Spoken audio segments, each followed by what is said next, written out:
Hello বন্ধুরা, আমার চ্যানেলে সকলকে জানাই স্বাগত। তো আজ আমি বানাবো বিকেলের নাস্তা ধনেপাতার চপ। তো কিভাবে আমি এই ধনেপাতার চপ বানাই তা তোমরা দেখতে থাকো।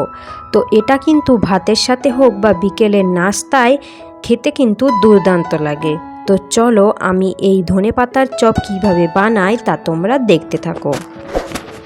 যারা চ্যানেলটা নতুন দেখছো চ্যানেলটাকে এখনই সাবস্ক্রাইব করে নিও আর পাশে থেকো। তো আমি প্রথমে একটা ব্যাটার তৈরি করে নিচ্ছি। এখানে নিয়ে নিয়েছি হাফ বাটি চালের গুঁড়ো, আর নিয়েছি সামান্য পরিমাণে খেজুর গুড়, আর পরিমাণ মতো হলুদ গুঁড়ো, সামান্য পরিমাণে লঙ্কা গুঁড়ো। এখানে তোমরা তোমাদের ঝাল বুঝে নিও। আর নিচ্ছি পরিমাণ মতো নুন। এবার জল দিয়ে ভালো করে ব্যাটারটা হাতের সাহায্যে মেখে নেব। একটু একটু জল দিতে থাকবে, নইলে কিন্তু ব্যাটারটা পাতলা হয়ে যেতে পারে। তো দেখো ঠিক এইরকমভাবে।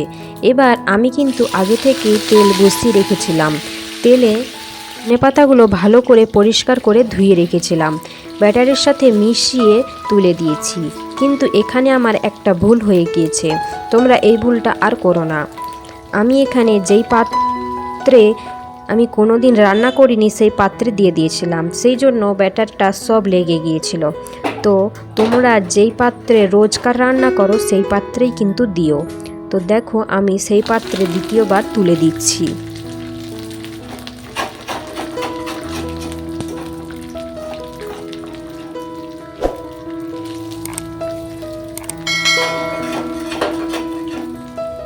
তো ভালো করে এপিঠ ওপিঠ লাল লাল করে ভেজে নেব।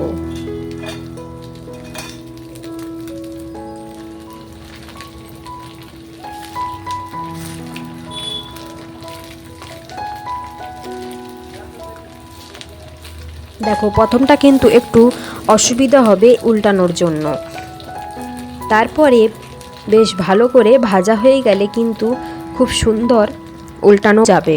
তো দেখো আমার কিন্তু একদম লাল লাল করে ভাজা হয়ে গেছে। তো দেখছো এখন কিন্তু কোনো লেগে যাওয়ার সম্ভাবনা নেই। তো এবার আমি তুলে নিচ্ছি, ভাজা হয়ে গেছে।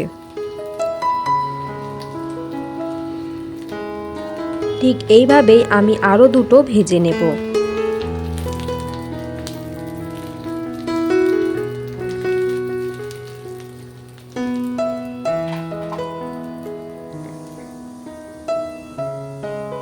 দেখো এখানে কিন্তু আরও দুটো আমি ভেজে নিয়েছি।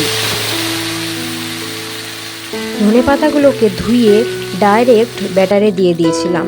তোমরা কিন্তু এমন ভুল করো না, একটু শুকনো করে তারপরেই কিন্তু ব্যাটারে দিও। তো দেখো আমার রান্নাটা কিন্তু একদম রেডি হয়ে গেছে। দেখতে কত সুন্দর হয়েছে এই ধনেপাতার বড়া। এটা কিন্তু ভাতের সাথে হোক বা বিকেলের নাস্তা হোক, খেতে কিন্তু দুর্দান্ত হবে। তো তোমরা এইভাবে একবার বানিয়ে দেখতে পারো ধনেপাতার চপ, তো দারুণ খেতে লাগে।